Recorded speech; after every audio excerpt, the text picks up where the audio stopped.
Hey, slackers. This is video lesson 15, I think. Holy Jesus.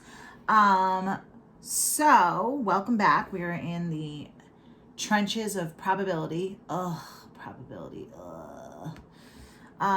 Just wanted to touch base about a couple of things. Some of you have reached out to me via text message, writing me some wonderfully sweet, gracious things, and I wanted to talk about it because you made this old lady smile in a time that I'm pretty stressed out. So I've gotten some text messages, and some of you have contacted me in regards to everything that's been going on. I've been in contact with a lot of you, actually, with everything that's been going on, but some of you have reached out recently. I feel like today, yesterday, over the weekend, and late last week. I'm sorry, excuse me, I'm yawning. I'm yawning because it's 12 o'clock at night here on a Monday, but whatever. Thanking me for making these videos, for trying to make it, a smooth transition for you guys as much as possible. Thanking me for, doing my job. And it was really, really nice of you guys. You guys made me smile in time I really needed it. I am getting closer to having the baby, and I'm a little stressed out, not gonna lie, about having a baby in the middle of all this. As we left, some of you were asking me questions like, how long do you think they'll close school for? How long do you think this is going to happen? Do you think we'll have prom? Do you think we'll... And I was very like, guys, I feel like this is like the flu season. Like, it'll get better when it starts to get warmer. And I'm kind of hoping it still does. And they kind of still think it's going to, as they're saying it's going to come back again in the fall. So I'm heartbroken over all of this. And it's like severely depressing. And to top that off, I'm having a baby in like 5.5 weeks. So I didn't want to be having a baby in circumstances like this, bringing a new life into the world with all this craziness. Statistically speaking, there's some new statistics coming out. I always try to talk about statistics with you guys because you are my college statistics class, and it applies. I hope sometimes you tune in and watch Governor Cuomo because he always presents his data and statistics very well. They have a statistician that sits at the table with them. He sits, I've said this before, all the way to the end. If you're looking at the screen, he's the dude all the way to the left. He's pretty young. He has a beard, mustache, glasses. I'm so bad with names. I don't remember his name. But they refer to him when reporters ask questions, and Cuomo refers to him when he's talking about statistics and data. But I'm very impressed with how they present their statistics. The graphs are impressive, but recently today, Monday, we saw an increase in hospitalizations, slight increase. It seems like everything else is going down. I'm holding my breath because the weather's getting nice, and I think people are being lax, and they're starting to relax a little bit. And I think that's obvious because you see news reports and pictures people are posting on social media of like beaches packed, parks packed, and it's scary because I just want things to get better. I want things to get better for you guys. I want you to at least have something, a graduation, something to commemorate, to celebrate your years at Floyd, your years as a student before you go off to the next part of your life, the next chapter of your life. I want to have this baby in some sort of normalcy. Like, it's just insane and infuriating at the same time. But the way he presents his data is phenomenal. So if you don't see him, usually he's on at 11:30. You can watch Channel 12 or CNN, which is 25. I'm not quite sure what other channels he would be on, but I know he's definitely on those two channels. So yeah, I've been watching and waiting, and it's stressful. But you guys have definitely made this, the last few days, you've made me smile. Some of you have said such nice things that actually made me tear up and cry. And I appreciate that, and I thank you. I want you to know that it's also motivating for me because I'm killing myself. Like, it's 12 o'clock on a Monday. I've been up since 7:30 this morning with my kids, 8 o'clock, whatever. And I'll get up again tomorrow morning, and I'm not done. I have to finish this video that I just started. And basically, I do these videos, and then tomorrow I will edit and upload them to YouTube, which can take anywhere between 10 and 12 hours to do. It's insane. And then I have to go on Canvas and post everything there. So it's a tremendous amount of work. And I've had a lot of you say, you're the only teacher doing it, and I appreciate you guys showing me the gratitude, because it is a lot of work. And sometimes I'm feeling like, are they even watching these? Like, is it even helping? I can't even talk to you, so I don't even know how much it's helping, but I'm trying, you know? So when you guys do communicate to me that it is helping and you appreciate it, it makes it a little bit easier for me. So thank you. And I want to thank you guys for doing your part, because a lot of you have been doing your work. I'd say majority of you are really, really trying. Yeah. Excuse me. I think some of you slack a little bit and then you turn in a bunch of work. And you know who you are, and I can hear you laughing right now. But overall, you guys are getting it done, and I really, really appreciate it. And I'd say at least half of you, or 70% of you, are in constant contact with me as far as the work, the questions, and what we're doing. And I thank you, because when you do your part, it makes it easier for me to put in the work on this end. Now, a little bit of a heads up. I told my calc classes, I'm going to tell you, because there are a lot of seniors in these classes. I did not announce it to my regular stats class because I figured I'll refrain until I know what's definite. I have a little bit of an idea here. You see, I am having the baby soon. Tomorrow I have a doctor's appointment. And then Wednesday I have my first sonogram since before the state closed down. So it was the first time I'm going to see the baby in 2 months almost. So I'm actually excited. But I will have a better idea after Wednesday, after the sonogram, as to what's going on with the C-section. Right now, my C-section is as it stands, June 15th. Depending on how big she is, my amniotic fluid and all that stuff, they will decide after Wednesday if we should keep it the 15th, move it up, or whatever. So where does that leave you guys? As I told you, we have no finals. So we're teaching, quote unquote, until the end of the year. If I go out on maternity leave starting June 15th, that leaves you with 2 weeks to the end of the year. My hope would be, if I start my maternity leave on June 15th, that Miss Teish, my former student teacher that you guys all loved, or said that you loved, that you had for like a week or so, or 2 weeks, would step in and take over. I already said that I would set everything up for the last 2 weeks, so she would just be monitoring you guys, doing your work and whatever, and wrap up grades. I had an idea with my husband, spoke to him about it. He supported it because he's awesome like that. That if I could, if the district would let me, and I asked them, I would continue to teach to the end of the year, the last 2 weeks, even though I'm having a baby and having a C-section. I know that sounds insane. But basically, I would put everything up for the last 2 weeks. And I'm not really planning on teaching new instruction the last 2 weeks. I was just going to kind of give you review exercises, whatever, maybe a project. I don't know. Okay, nothing big. I wanted to make it simple stuff, more on the simple end. So if I was going to put that up anyway, whether I'm on maternity leave or not, I was thinking, why start the maternity leave? I wanted for my seniors especially to have this be as consistent and smooth as possible. I do not want a situation where a teacher takes over the last 2 weeks and something happens with your grades or something like that. Like, I feel like you guys have been ripped off and thrown so many curveballs in the past few months.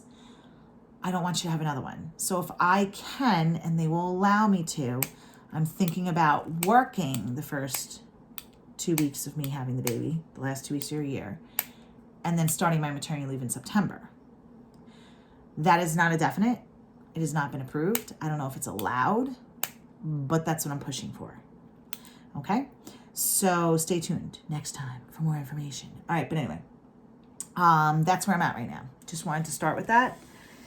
All right, so let's take a look at, what are we going to start with first? I wanted to do a problem. What am I giving you for homework on this video lesson? 17, 18. Okay, let's look at number 21. I'm going to start with number 21.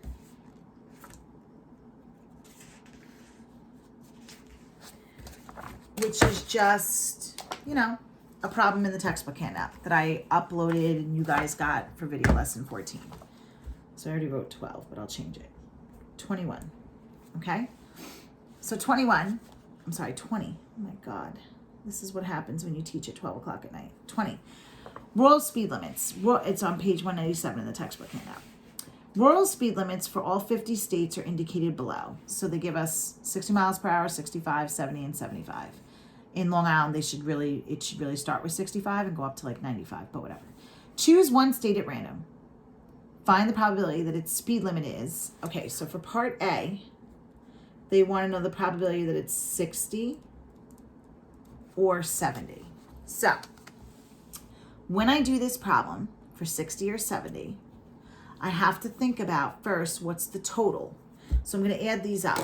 I think it's 50, but let's double check.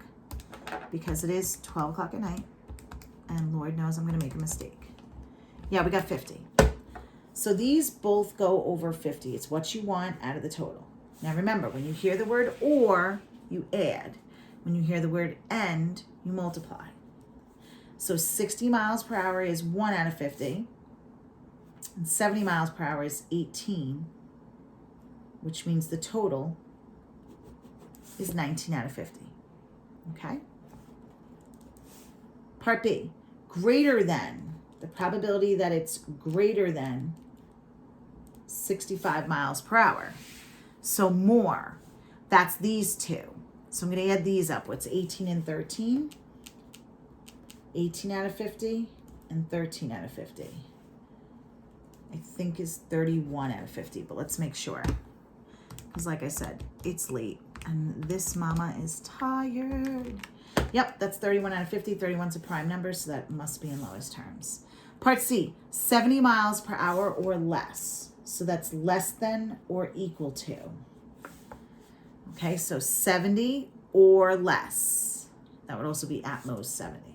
All right, so now I'm going to add 18 out of 50 plus 18 out of 50 because it's 70, 65, and then 1 out of 50.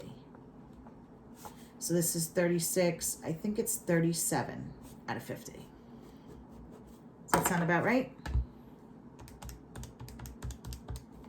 Yep, and that's in lowest terms. All right, that's just to get us started. Now, let's go over the homework 12 and 14 because I feel as though I got some questions from you guys. I got some text messages being like, I hate probability. I hated it last year. I still hate it. And yeah, join the club. I hate it too. I seriously drink the haterade when it comes to probability. Okay?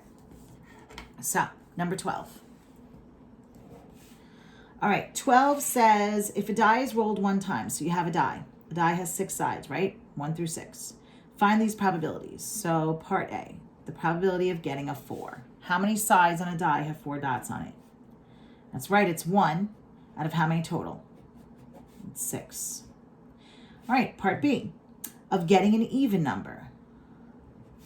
Well, remember, your sides on the die are 1, 2, 3, 4, 5, and 6. What are your even numbers? 2, 4, 6, right? That's how many sides? 1, 2, 3 sides out of 6 total. But I want you to reduce that to a half or 0.5. All right, part C, the probability of getting a number greater than 4. So how many numbers are greater than 4? 1, 2. 2 of them out of 6 total. And that reduces to a third. I think I just gave myself a paper cup. D, the probability of getting a number less than 7. Doesn't say less than or equal to 7. It says less than 7. How many of these numbers are less than 7? All 6 of them, which is 1 or 100%. E, the probability of getting a number greater than 0. Bigger than 0. How many of these numbers are bigger than 0? Again, that's all 6 of them, which is 1 or 100%. For F, the probability of getting a number greater than 3 or an odd number. Now we have to be careful here of overlapping. Whenever there's or, you can't overlap. So what are your numbers greater than 3? 4, 5, 6. Right? That's your numbers greater than 3. That's 3 out of 6. Or means what do? You add. Now, where are my odd numbers? My odd numbers are technically 1, 3, and 5.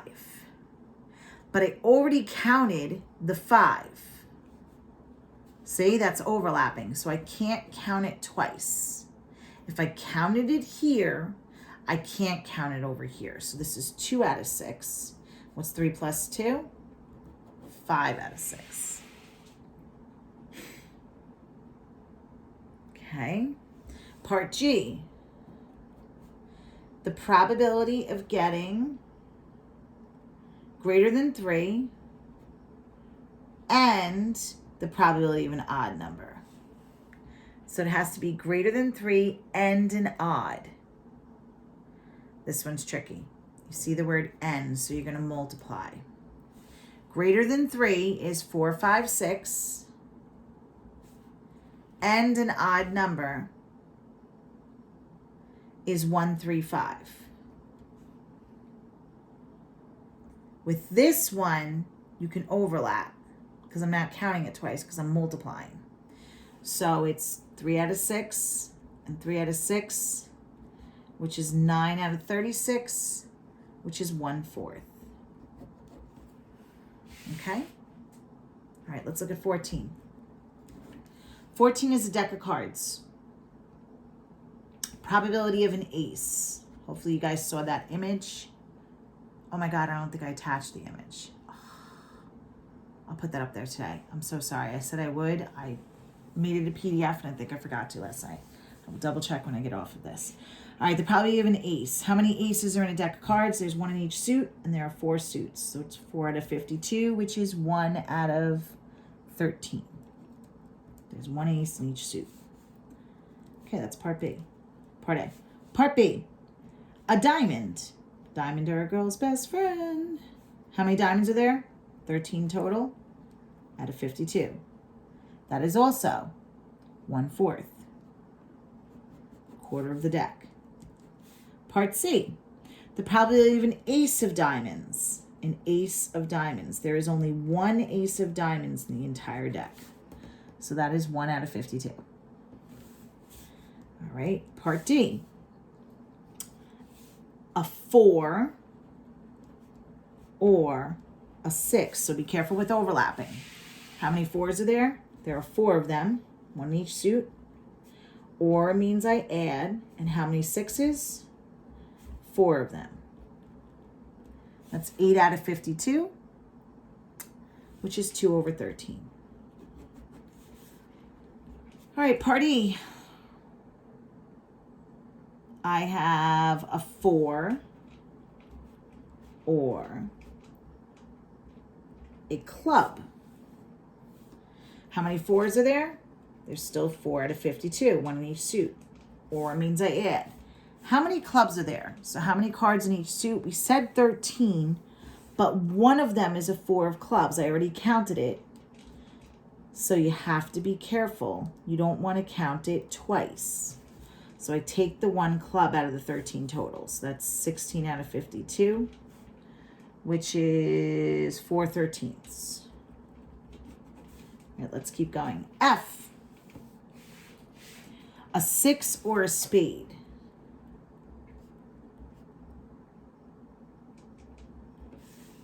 How many 6s are there? 4 out of 52. Or means I add. Technically, there's 13 spades, but one of them is a 6, so I take one of them away because I don't want to count it twice. And it looks like this is the same answer as E. Okay, I'm going to keep going here. E, F, G, right? G says a heart or a club.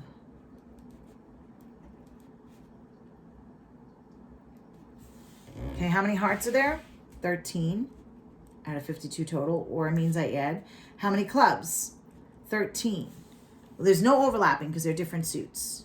So that's half the deck. Half the deck is 2 of the suits. Okay, H. H says a red queen. It has to be a red queen. How many red queens are there? Which ones are the girly ones? Hearts and what? diamonds. That's right. So it's 2 out of 52, which is 1 out of 26. A red queen is 2 out of 52. I'm sorry, I just looked at my answer key and I wrote something wrong. Yep, that's 1 out of 26. All right, let's keep going. That's H. I, a red card or a 7. Ooh, be careful. How many red cards are there? Half the deck. Diamonds and hearts, right? 13, 13 is 26. Or means I add. How many 7s are there? There should be 4. A 7 of clubs, a 7 of spades, but then there's a red 7 of hearts and a red 7 of diamonds. So instead of 4, I'm going to only count 2 of them. That's 28 out of 52, which reduces to 7/13. All right, and last but not least, letter J. We have a black card and a 10. And a 10. Okay, it's the first time we see end. Probability of a black card is, again, half the deck, 26 out of 52. End means I multiply. And how many 10s are there? 4 out of 52. And I don't worry about overlapping. My bad.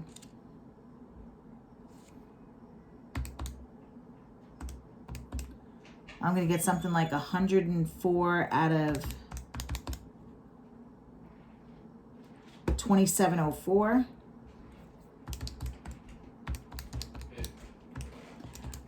And that's going to be 1 over 26. Doesn't matter. Okay, so we did a quick problem. We went over the homework because a lot of you had questions on it. So let's go to the notes packet. Let's finish it up, and then I'll tell you what the homework is. Okay? So just so you guys know, the homework for tonight is going to be, or I'm sorry, I'm saying tonight because it's like 12:30 now. For video lesson 15 is going to be in this textbook handout. I want you to do 17, 18, 21, and 24. 17, 18, 21, and 24 in this textbook handout. Okay, I think they're pretty straightforward. They're not deck of cards. I got the hard stuff out of the way. So we have human blood type, 17. 18 is gender of college students. 21 goes back to that example we drew in the notes packet of gender of children if you have 3 kids. And what did I say? 21 and, right, 24.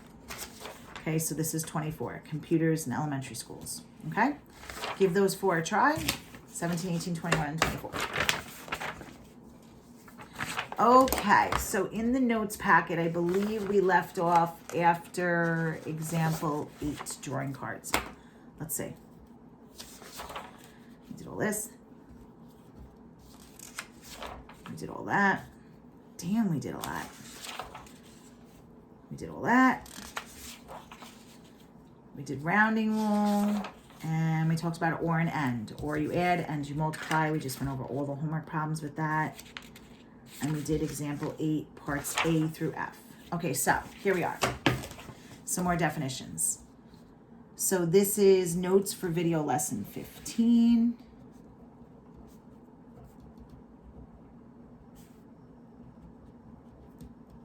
I try to keep track just so I know where we are in each lesson, because then a couple days from now I'll go to do lesson 16 and be like, what did I do? All right, the following are the 4 basic probability rules. So you ready? 1, probability of any event. The probability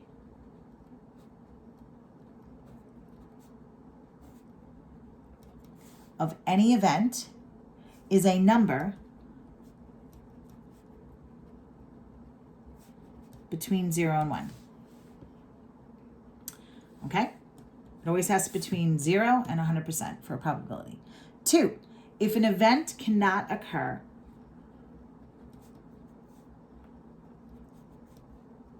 this is easy like Sunday morning, the probability is 0.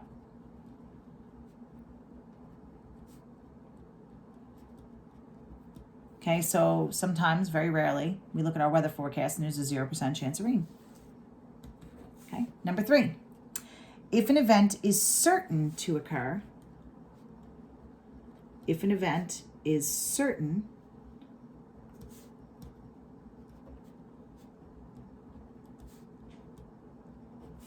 the probability is 1 or 100%. You know it's going to goddamn rain if it says 100% chance. And the fourth one, sum of probabilities of all outcomes, sum means when you add them,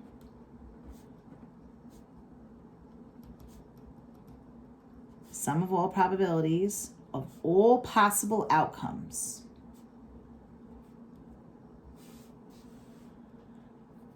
in a sample space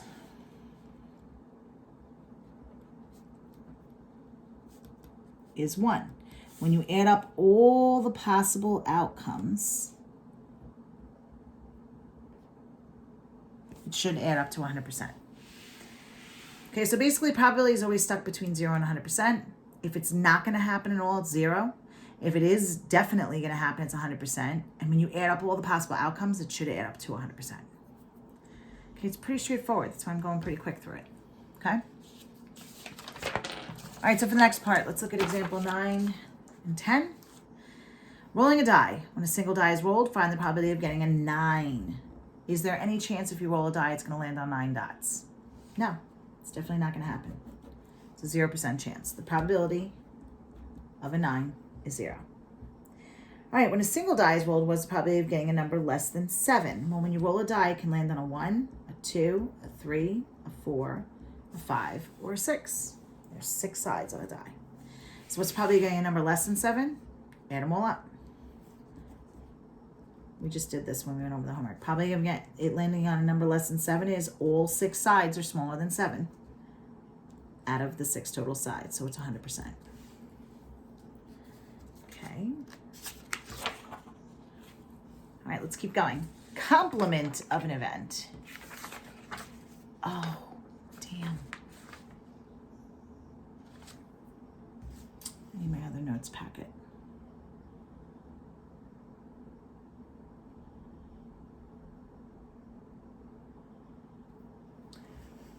All right, hold on a second.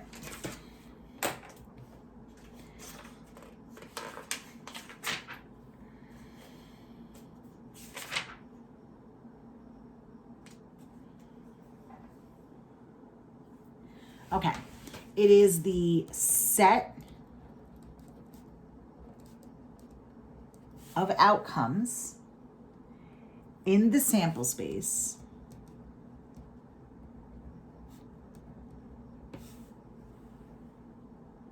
that are not included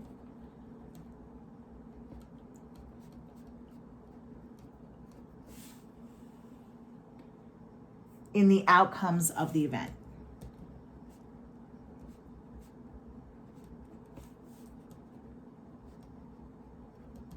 The set of outcomes in the sample space that are not included in the outcomes of the event. How do we denote that? You write it with a bar over it. So I want the probability of an event not happening. You put that bar over it. Okay? So for example, 11, find the complement of each event. So I want to know the complement of not getting a 4 when I roll a die. Well, how many sides are not a 4? Well, we have 1, 2, 3, 5, and 6. So that's 5 sides out of 6. If 1 out of 6 sides is a 4, then 5 out of 6 is not a 4. Selecting a letter of the alphabet and getting a vowel. Well, how many vowels are in the alphabet? A, E, I, O, U. I'm not going to get into that. Sometimes it's Y, la, la, la. Okay, so there's 5 vowels. Okay. 5 vowels. So the probability of not a vowel out of how many total letters in the alphabet?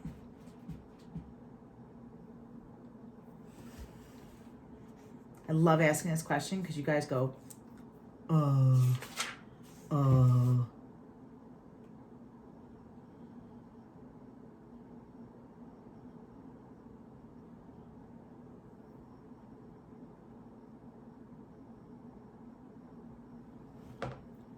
Aren't there 26 letters in the alphabet?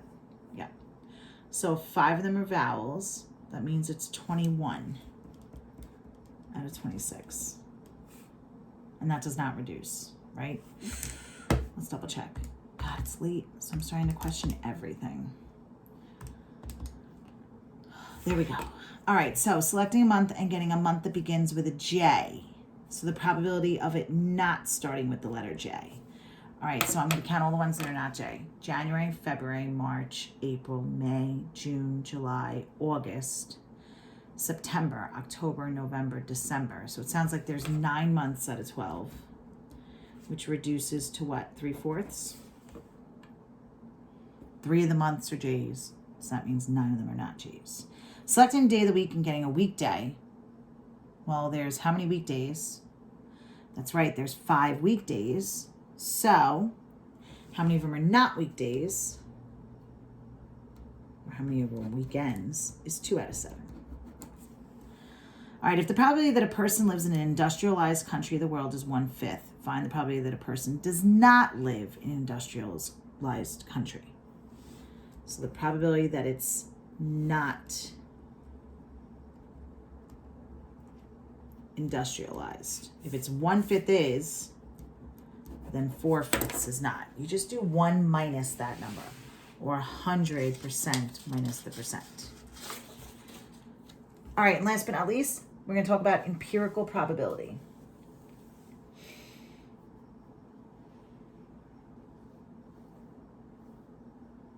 Okay, so empirical probability is drastically different than classical probability. The reason why is classical probability is what you theoretically think it is. Classical and theoretical probability is like what you're assuming it would be based on the outcomes. And it's every outcome has an equally likely chance of occurring. So like with classical probability, you're talking about throwing a coin.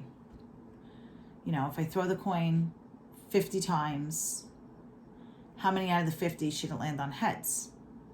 Well, you have a probability of 1 out of 2 sides being heads, so it should be half of the 50 times, so it should be 26 out of 50. That's classical probability. That's assuming that it's equally likely. Empirical probability, I always say, starts with the letter E, like the word experiment starts with the letter E. So it's actually conducting a probability experiment, okay? So empirical probability relies on actual experience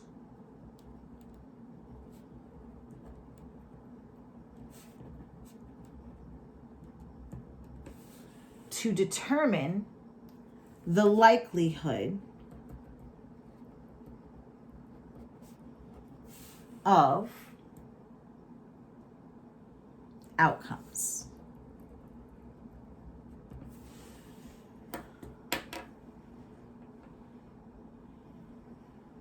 So empirical probability is the example I gave you. Classical probability is assuming it would be a half. But empirical probability would be actually conducting the experiment. So when you think of the word empirical, think of the word a probability experiment. Like, hey, I'm going to give each of you a penny, partner up with somebody in the class, and throw it 50 times. And then in a chart, mark down each time what side it landed on.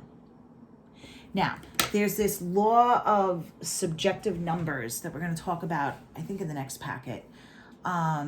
It's kind of interesting, and it's true, and it's a little wild that it happens that way. But basically, and I do this in class sometimes if we have time. I probably would have done it this year. I give all of you a penny, half the class. You partner up with somebody, and you do. You throw the penny 50 times, and you mark down how many were heads and how many were tails out of the 50. And then we collect all the data up on the board for everybody in the class. Now what happens is the law of subjective numbers talks about, law of large numbers, whatever it is, they refer to it as, that the more trials you run in a probability experiment, the more times you throw that penny, the closer it will actually get to what it should classically be, to what the classic probability or the theoretical probability is. Meaning, if I told you guys to throw that penny 50 times, there's going to be error if you're doing it at your desk. The desk is slanted. You may drop the penny on the floor. Some of you may throw the penny higher than others. Some of you may get a flip on the penny. Some of you won't. So you should get 25 out of 50, half. because one side's heads and one side's tails. And the probability of it landing on heads is half. But, it's a big but, some of you may get 20 out of 50 heads and 30 out of 50 tails. Some of you may get 26 out of 50 heads and 24 out of 50 tails because of error, human error in an actual experiment. The law of large numbers says that the more trials you run in a probability experiment, in empirical probability, the closer the empirical probability approaches the theoretical probability. So the more times I throw that coin, so if I made you throw it 100 times, you would see all the data gets closer to a half. It becomes more accurate because the more times you throw it, the less human error there is. It's kind of interesting. We're going to get into that a little bit more. I don't want you to worry about that now, okay?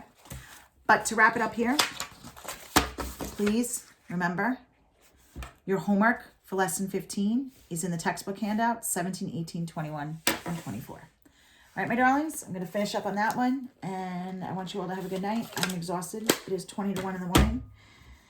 Yeah, buddy. And this old lady's going to go to bed. Take care. Brush your hair.